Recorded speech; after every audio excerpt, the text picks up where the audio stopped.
Some other results from the 2007 prevalence survey. These are not yet published. They're under consideration by a journal at the moment.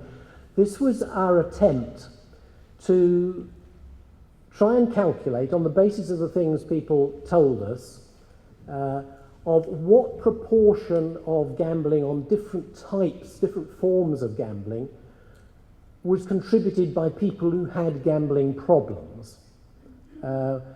And we had the results of the DSM and the PGSI, so we know who came above the threshold there. We also had people telling us how frequently they engaged in different games, and we also had their estimate of how much they spent on different games. And as a result, it was possible to work out, of all the days in which people said they were gambling, how many of those days were days on which people with gambling problems were gambling, and the same with spend. And I won't go into all of those. In fact, all the forms of gambling aren't there. There are about 7 different forms of gambling. There were double that number. Britain has a very diverse gambling environment, about 14 or 15 types of gambling. I've only got half of them there, and I'm not going to go into talk about all of them. But just to talk about the first three, the first one is the lottery. And you can see there that when we calculated what proportion of all the days that people were on which people bet on the national lottery, and all the amount of money that was spent on the national lottery, how much of that was contributed by people with gambling problems, it's very low. It's something like between 1 and 2%. It's higher than the prevalence. The prevalence of problem gambling is, maybe 0.9% or something like that. So what it means is that people with gambling problems are playing the lottery more than other people, but not much more. So it's only 1 to 2%.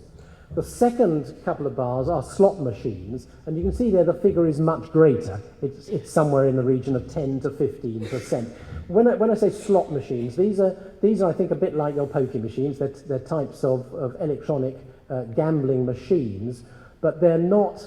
You can't lose at one go an enormous amount. You can win £70, I think, is the limit on those kind of machines, and you can only bet at one time £1 or £2. So they're not I think as dangerous in that sense as perhaps your poker machines are. But 10 or 15%, it means that of all the money spent, so our calculations tell us, of all the money spent on those kinds of machines, 10 to 15% is being contributed by people who have gambling problems. And then the third one is what we call FOBTs. I think these are machines, but I think they're probably much more like your poker machines in that you can bet much more at one time. You can actually place up to £15 at any one time, and you can win up to £500. But they're not like, I think, your poker machines in the sense that these are virtual casino games. So you can play games like roulette, virtual roulette, on a machine. And these were machines that were introduced just a few years ago, about less than 10 years ago. I think they snuck in without a by your leave, and they've created a great deal of problems since then. And most people who work in the gambling field reckon that these machines, which are available in high street betting offices. So these are casino games now that you can actually play by just walking in off the high street. And they're the ones that are causing a lot of controversy at the moment. And you can see that when we calculated what proportion of all the gambling on these machines that was going on according to the survey results and the proportion of spend, you can see we're getting up to between 20 and just over 25%. So what that means is if you were to go down a high street in one of the poorer areas of London, and I should say we've just done our first geo-mapping study in Britain, and like I think studies in New Zealand and Australia and Canada, the results suggest that machines tend to be relatively concentrated in poorer areas. So if you were to go in off the high street in one of London's poorer areas like Tottenham, for example, where our summer riots started, if you would go into a betting shop there and you were to see the people who were playing these fixed odds betting terminals, FOBTs, then about 1 in 4 or 1 in 5 of the people you would find there at any one time would be people with gambling problems, and 1 in 4 and 1 in 5 of the total profits made by those machines would be from people who had gambling problems. I'm going to move on now to my question about why do we allow this? Why are we tolerating this? Why are we putting up with this happening? And I've addressed that in the book by talking about discourses. So these are what I think of as the ways in which people are writing about gambling in the media, the way the government is talking about gambling in its official documents, the way it is being suggested that we should think about gambling. Those who are interested in discourse analysis will tell you that discourse is really about power. It's really about the ways in which the powers that be want you to think about a subject. It's the way in which the subject is being spoken about. It's the way in which we as a nation it's being suggested we should think about this topic. And I've divided I reckon I found about 12 different discourses about gambling when I looked around at the things that were being written and had been written in the past about gambling. And I've divided them into two. They're broadly the ones that are positive about gambling or negative about gambling. So these are the ones that are negative about gambling. You could say they're the anti-de-restriction discourses. They're the discourses that suggest that we shouldn't be de-restricting, we shouldn't be liberalising gambling. And there are 5 of them. And the interesting thing to me about these 5 is, with the possible exception of the last one, these are discourses that are really now marginalised. We're not supposed to be thinking of gambling now as immoral or irrational or as cheating and exploitation or even as tawdry and unaesthetic, although maybe tawdry and unaesthetic is still a bit alive. When the British government writes about gambling and what it's going to do about gambling, it almost immediately tells you that you mustn't think about it as immoral. So its first paragraph is usually something like, gambling is no longer to be seen as an immoral activity or an activity which is not consistent with the values of society. So they tell you straight away ways you shouldn't be thinking. So most of these are now marginalised, except possibly the dangerous and destructive one, which is now rather different. 100 years ago, gambling might have been spoken about as in very emotive terms as destructive.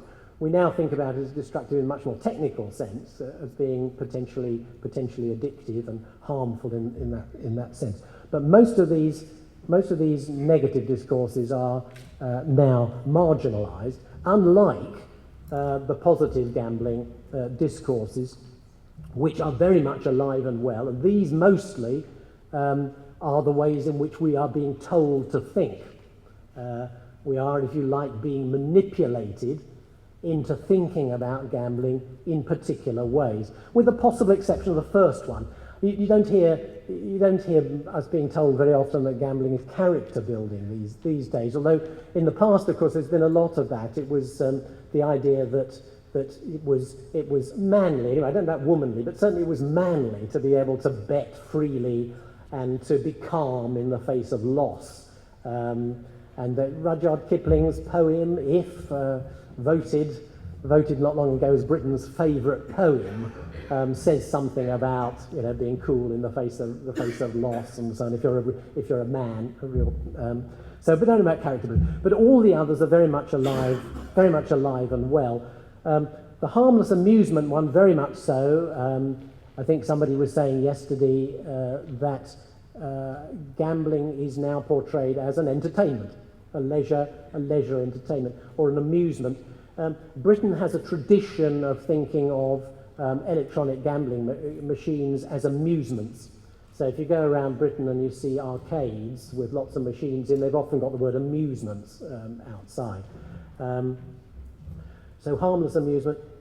Cultural and economic enhancement. Of course, now the new way in which we're to think about gambling, this is now seen as an economic activity which contributes to the economic wealth of the country and maybe contributes culturally as well. Normal business, the idea that this is an ordinary commodity. and therefore this is ordinary business like any other.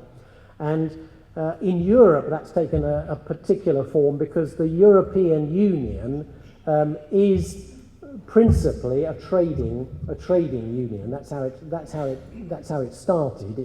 It's a free market trading union. So there's been an enormous amount of activity going on around Europe in which commercial gambling organisations have been taking individual countries to the European Court of Justice because they claim that the countries are maintaining their gambling monopolies or maintaining ways of protecting the public from too much commercial exploitation and making them vulnerable to the dangers of gambling. Freedom to choose, that's an argument that is used an enormous amount, and of course people quote J.S. Mill on liberty, but of course Mill didn't say that everybody should be free to do exactly as they like. He made it very clear that people should not be totally free to do things if that interfered with other people's freedoms. So that begs the question of, supposing 95% of the population can gamble and the expansion of gambling is not going to harm them, if 5% are, then is that generally in the public good, or does the 95% trump the 5%, and we put up with that?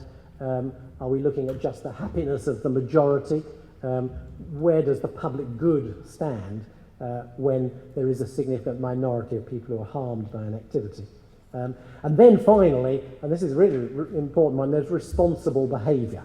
The idea that actually the majority of people are perfectly responsible about their gambling, and it's only a small minority of people who can't handle it or who are irresponsible.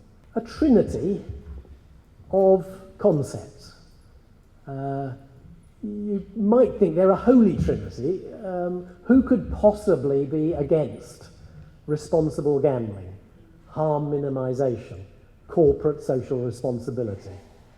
How could anybody possibly disagree with those things? They all sound lovely, but I think they're not a holy trinity. I think they're an unholy trinity myself, and I'll tell you why, and I think they are part of the way in which we are being led up the path about gambling.